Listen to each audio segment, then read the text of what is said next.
Le début du mois de juillet 2026 devait être consacré aux vacances et aux grands rendez-vous de l'été. Pourtant, en quelques jours, une succession de disparitions a plongé plusieurs univers dans le deuil. Cinéma, gastronomie, médias, culture, sécurité et monde animalier ont perdu des personnalités marquantes. Certaines annonces sont arrivées après une maladie.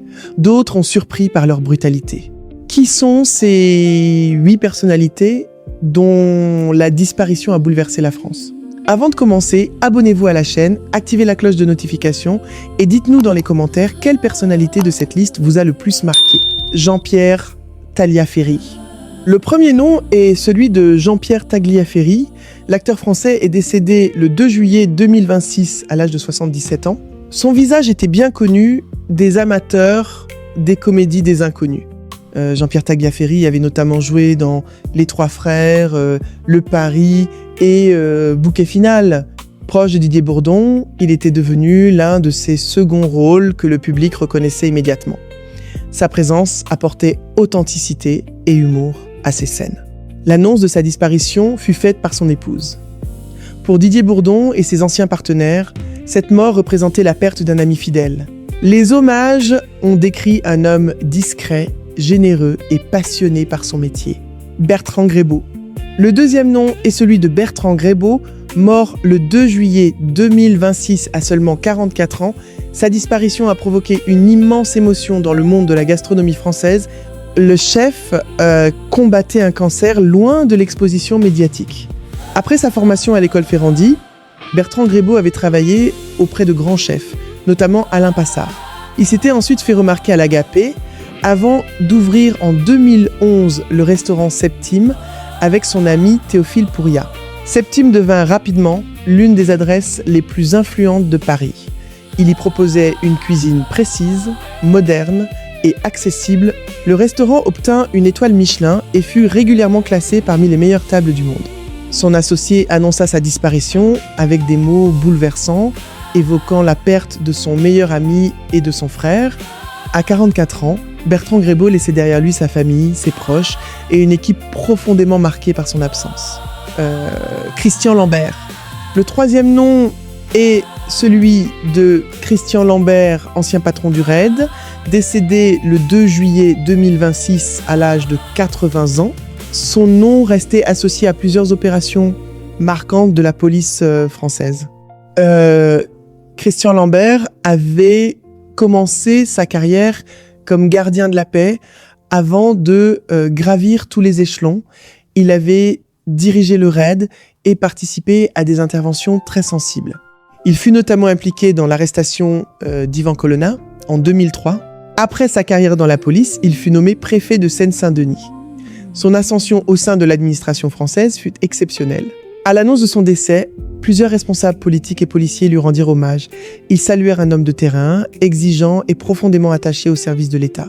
Pour beaucoup, il incarnait une génération de chefs connaissant le terrain, Michel Louis. Le quatrième nom est celui de Michel Louis, fondateur du Zoo d'Amnéville, décédé au début du mois de juillet 2026 à l'âge de 71 ans. Sa disparition bouleversa la Moselle, où son nom restait lié au parc. Michel Louis avait participé à la création du zoo en 1986. L'établissement était devenu l'un des sites touristiques les plus fréquentés de la région. Son parcours ne fut cependant pas exempt de controverses. La gestion du zoo et certaines orientations du parc avaient suscité des débats. Mais son rôle dans l'histoire du zoo restait majeur. Après sa disparition, le zoo lui rendit hommage en évoquant celui que les équipes considéraient comme le père fondateur du parc. Nous sommes déjà arrivés au milieu de cette vidéo. Si ces hommages vous touchent, laissez un like et partagez la vidéo. Cela nous permet de continuer à raconter le parcours de ces personnalités avec respect et humanité.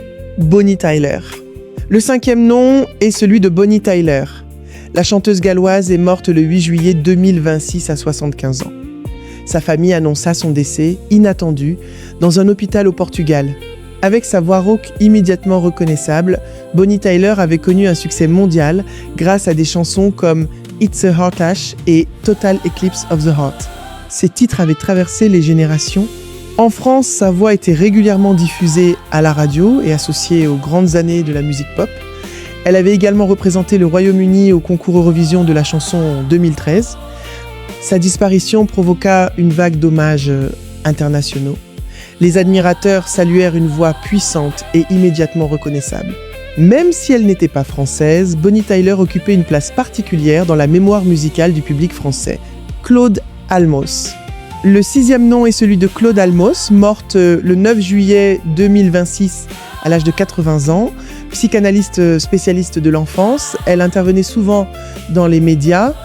Pendant près de 3 décennies, Claude Almos avait répondu aux questions de parents confrontés aux difficultés de l'éducation, de la famille et de la construction psychologique des enfants.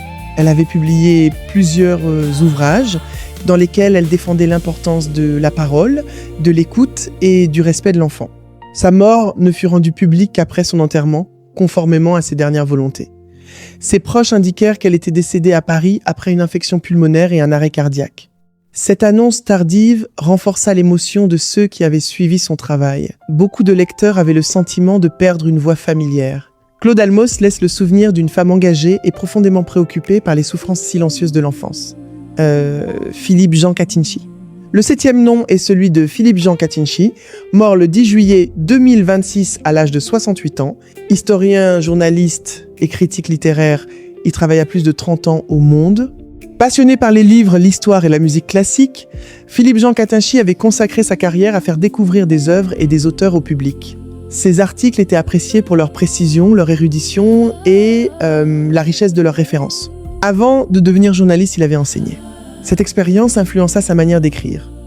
Il cherchait non seulement à donner son avis, mais aussi à transmettre des connaissances et à replacer les œuvres dans leur contexte. Sa disparition a profondément touché le monde de la presse et de l'édition. Ses collègues ont décrit un lecteur insatiable et passionné. Sa mort représente la perte d'une voix discrète, mais essentielle de la critique culturelle française. Claudette Walker. Le 8e et dernier nom est celui de Claudette Walker, morte le 10 juillet 2026 à l'âge de 86 ans. Comédienne française, elle avait connu une nouvelle popularité sur Internet, où elle était affectueusement surnommée la mamie du tube. Après avoir joué dans plusieurs productions au cinéma et à la télévision, Claudette Walker avait réussi à toucher une nouvelle génération grâce aux vidéos diffusées sur les réseaux sociaux. Son naturel, son humour et sa franchise avaient séduit un public beaucoup plus jeune.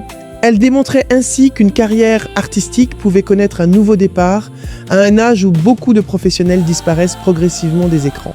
Son succès numérique reposait moins sur une stratégie calculée que sur sa personnalité spontanée et chaleureuse. L'annonce de son décès fut faite par son fils. De nombreux internautes partagèrent ses vidéos pour lui rendre hommage. Claudette Walker laisse l'image d'une femme qui avait réussi à traverser les générations, des plateaux de tournage, aux écrans de téléphone. Merci d'avoir regardé cette vidéo jusqu'à la fin. Laissez un like, abonnez-vous à la chaîne, activez la cloche, partagez cette vidéo avec vos proches et dites-nous votre avis dans les commentaires.